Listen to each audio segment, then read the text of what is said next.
Hello, and welcome back to another resplendent episode of Hooky Hour, where I don't think what's about to happen is going to be very resplendent at all. So let's jump right into it.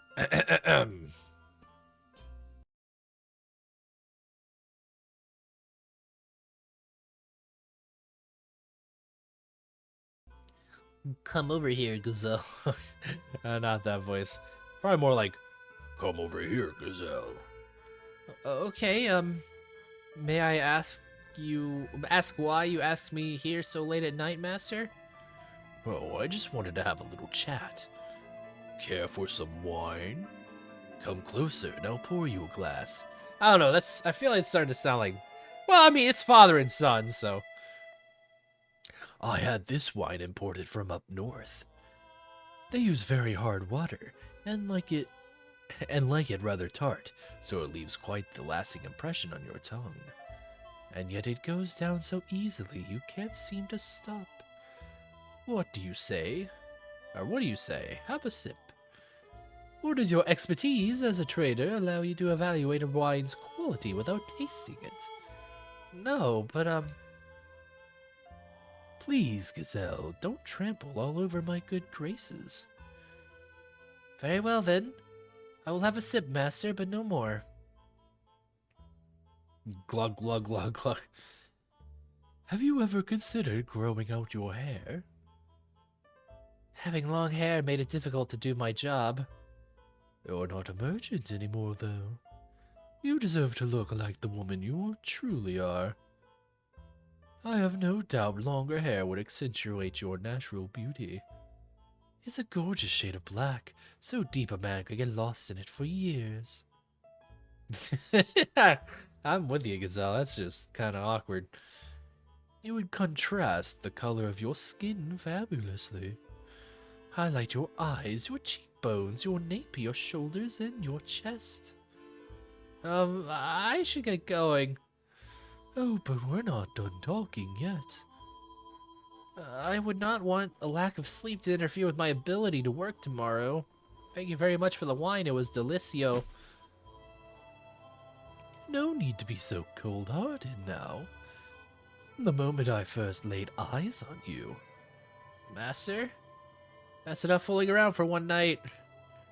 I know, we're gonna have to cut this part if you don't stop misbehaving. No, don't be afraid. I wouldn't do anything to hurt you. I simply want to express my love. Let go of me. I only came here to work, nothing more. The first time I saw you, I thought it would be a tragic waste to leave you to wither away working at some little street-side shop. Stop. Oh, man. Jeez.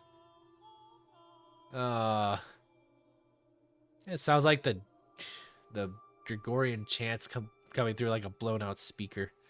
And like the window. I hate how dark it is. I don't know, maybe that's just me though. I hate the night. I don't know about y'all, but yeah, no. Nighttime ain't for me, even though we're recording here at whatever hour in the AM. You can't tell me you didn't know a merchant girl had no place in a house like this, even as a servant. There's only one reason you would be allowed here. Oh, I swear it never even crossed my mind. Ha ha ha. It would seem you're even more innocent than you look. But you've figured it all out by now, haven't you?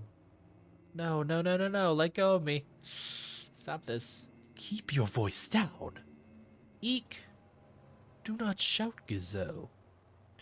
If anyone were to find out about this, you would be the one shouldering the consequences, not me. That's so horrible. I hate that. But you're a maid, and I'm the master of the house. Whose word do you think holds more weight? Don't worry, I won't do anything to hurt you. Except for the obvious, I guess. I promise your family will be exceptionally well taken care of. Your mother will have the comfortable life you wanted for her.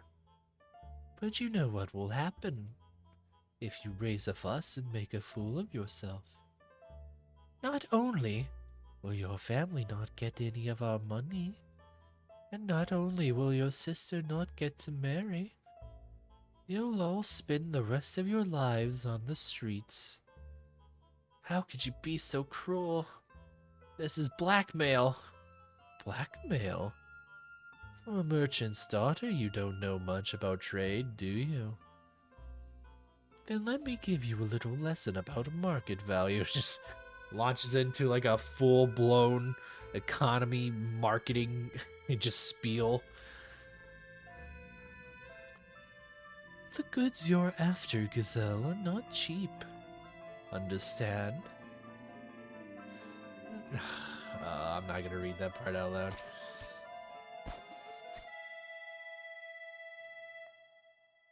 He was an older man, so I hadn't expected him to be very strong. But I couldn't break free of his grip. I found myself entirely at his mercy. Ah, jeez. Beneath the gaudy outfits lay a hungry beast, and I was seeing the creature's true colors for the first time that day. The aging man ran it. Oh God.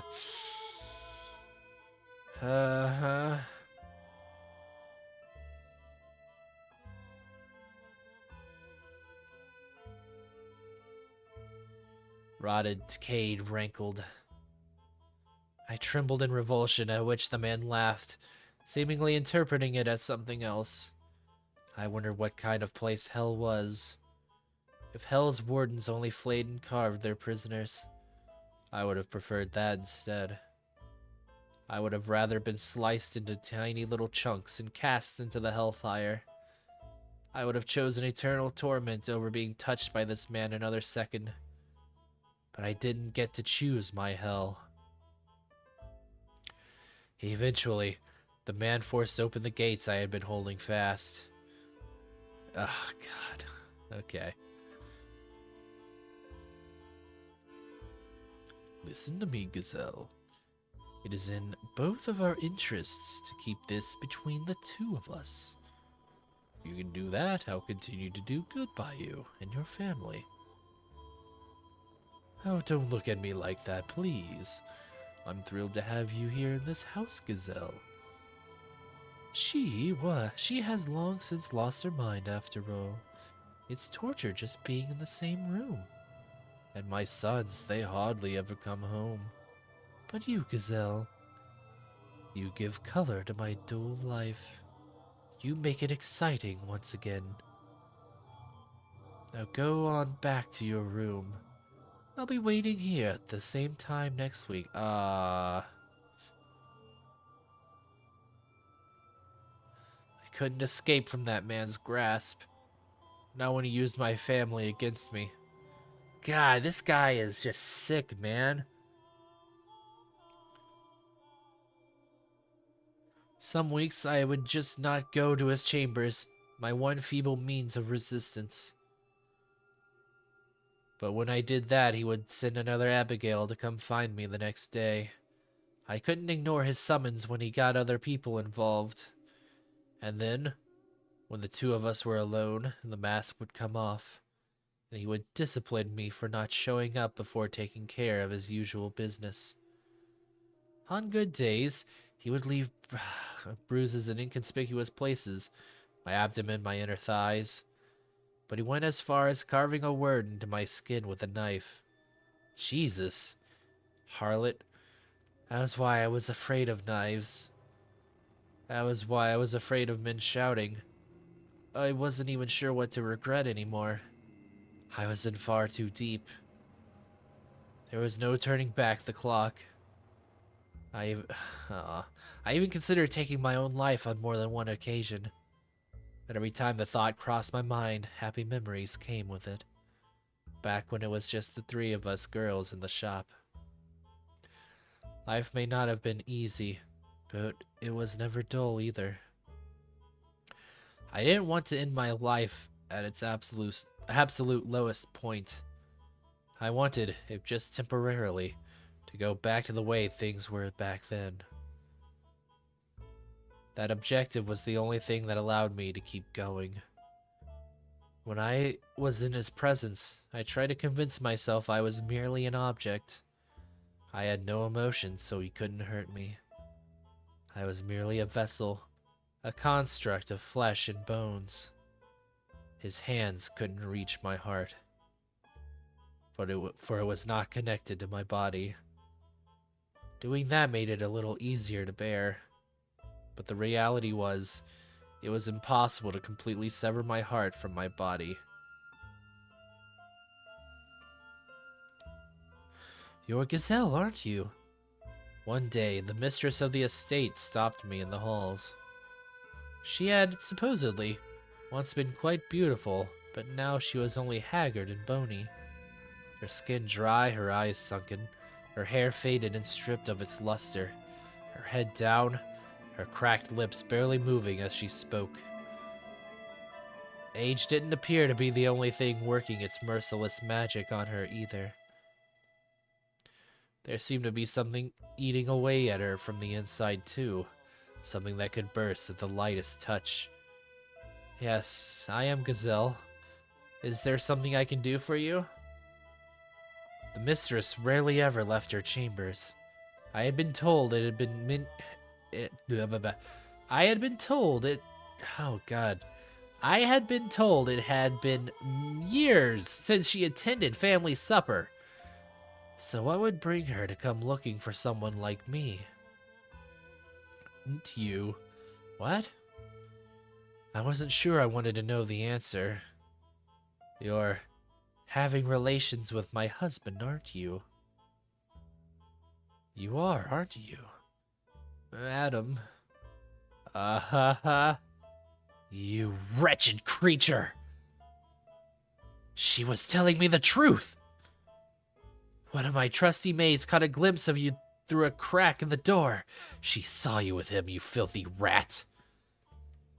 You seduced my husband. You devil, you conniving witch.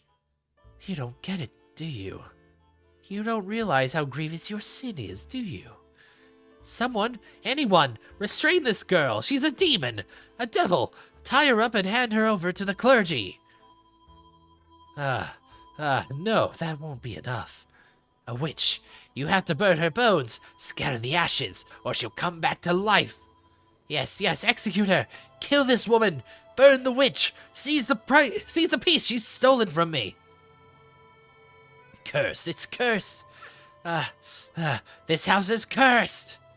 Not only has it taken away my daughter, now it's trying to take away my husband. Oh, God. Please shine thy cleansing light upon this house. I knew it would be a waste of breath trying to talk to her. She was not of sound mind. There was madness in her eyes. I didn't even have to make a fuss about it. It happened all on its own. There is no way around it. Then I should have just done it myself after the first time. Oh, jeez, man. I didn't have the energy to argue with her, or to cry, or to shout. Before long, a crowd began to form around me and the sobbing mistress, and in it stood him. I assumed he would just stand back and watch, but much to my surprise, he stepped in. With an embarrassed look on his face, to try to settle his wife down and convince her not to have me executed. Maybe he did have a heart after all. Nope. Maybe he just wanted to save face. That sounds more likely. Regardless, instead of being burned at the stake, it was decided that I would be sent away to some remote forest. One of the previous Bollinger family heads had purchased a mansion there long ago, but it had been abandoned because of the stories people told about it. They said a cursed witch dwelled in the house. She had returned to life after being executed, and now skulked about in the darkness. It was the perfect place to banish a sinner.